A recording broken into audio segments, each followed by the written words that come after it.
Captain Jack here. Although hard to imagine today, there was a time where a large minority of games would only be released in a specific region, making them near impossible to obtain if you lived in another territory. Not only would you have to purchase that game in its country of origin, usually Japan, but you would also have to buy the region-specific console to play it on. And there's still a problem.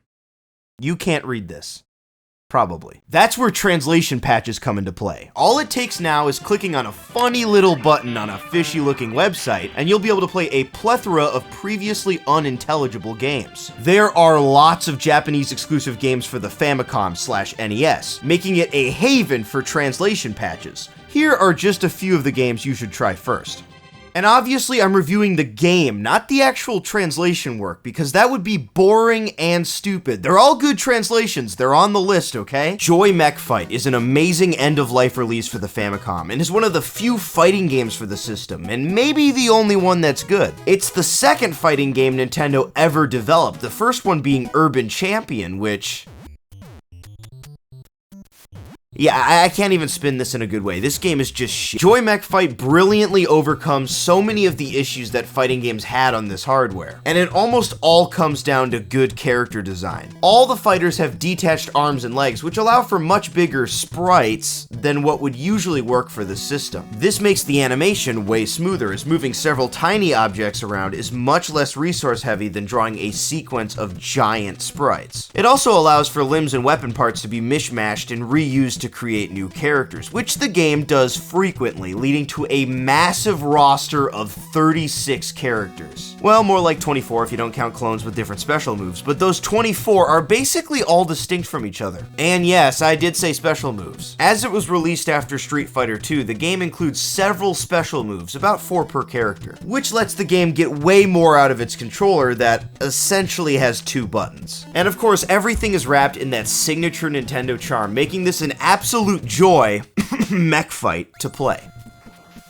Sorry. Captain Tsubasa 2 Super Striker is a sports game like no other. Based off a soccer anime, it kinda plays like you'd expect until you have to make a decision. Then the game stops and becomes turn-based, making it part sports simulation and part RPG, complete with stat sheets and level ups. It's an interesting fusion, requiring both quick reaction skills and strategy. You'll have to know how to weave between opponents in real time, but also know which special moves to use and how much guts each character has, which is basically their stamina. Top it all off with a layer of extreme anime goofiness, from off-the-wall moves to scripted cutscenes. Like when Captain Tsubasa realizes he has to use a certain type of kick to get past the goalie, then the game gives you that kick and you score an automatic goal. This game definitely isn't for sports purists. I don't really know who it's for, but it's amazing. I love it, and I bet you will too.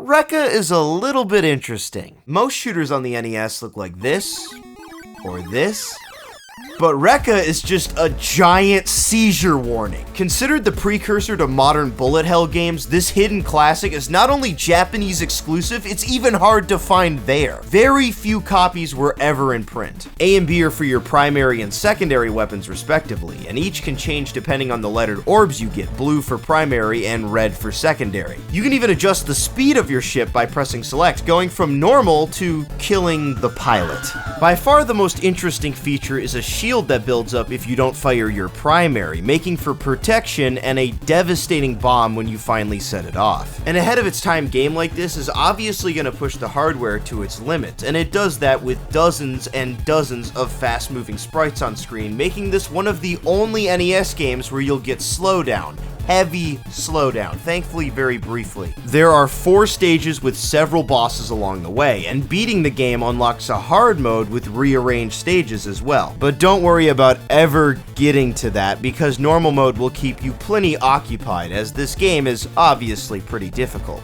You know, the translation may just be the title screen, but hey, it gives me an excuse to talk about this hidden gem.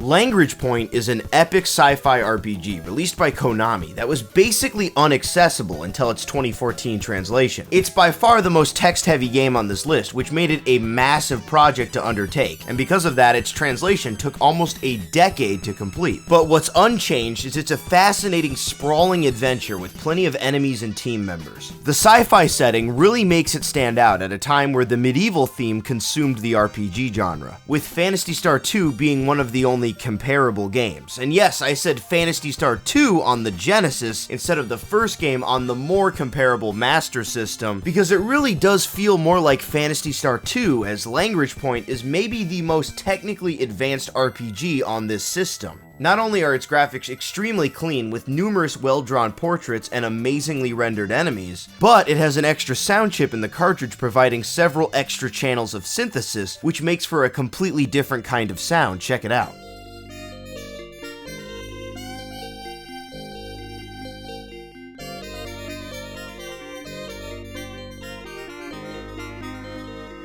I wanted just one traditional RPG for this list, but honestly, you could fill an entire video with these. But Lagrange Point stood out, and is one of the most notable Japanese-exclusive Famicom RPGs.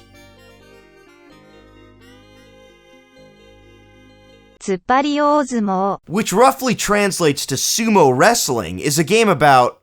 take a guess. Sumo Wrestling really wins in its simplicity. At the start of the round, you can press B to charge into a grapple, or A to just slam into them, but risk ending up at a disadvantage. And it's all the little binary decisions like that that really makes the action exciting. While in the middle of a fight, A will push your opponent, giving you some space, while B grabs them, which opens up new moves. You can repeatedly press B to try to strongman them and slowly push them back, or press up, which is risky but gives you complete control. And pressing back throws them behind you, making that extremely useful when cornered. When the meter, which is never fully explained, is fully charged, you can pull off a spectacular finisher move. It's probably the simplest game on this list, but the straightforward, fun gameplay is hard to be ignored.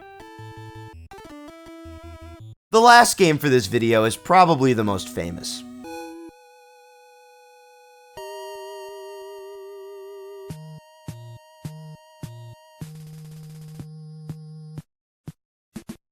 Fire Emblem for the Famicom has never received a widespread English release. This classic strategy RPG is still great to play and has aged much better than you might think. The permadeath mechanic that prevents units from coming back is not nearly as scary as it seems on paper. Hits rarely ever one-shot kill or do something ridiculous, and the game hands out characters like they're candy on every single map, with more than 50 characters being obtainable. The game also has plenty of graphical flourishes like headshots for every single one of the playable characters, and plenty of great attack animations. The start of a massive franchise today, it's understandable that the original game would be highly sought after, so it has not one, but two completely different translations. One is a looser translation that uses localized names, and the other tries to be as close to the Japanese text as possible and uses the original character names, like Marth being called Mars, but both of them are great. There are multiple remakes for this game that provide more modernized takes, but none of them feel exactly like the original, with its simple single-color overworld sprites and charming chiptune music. The original Fire Emblem is a must-see.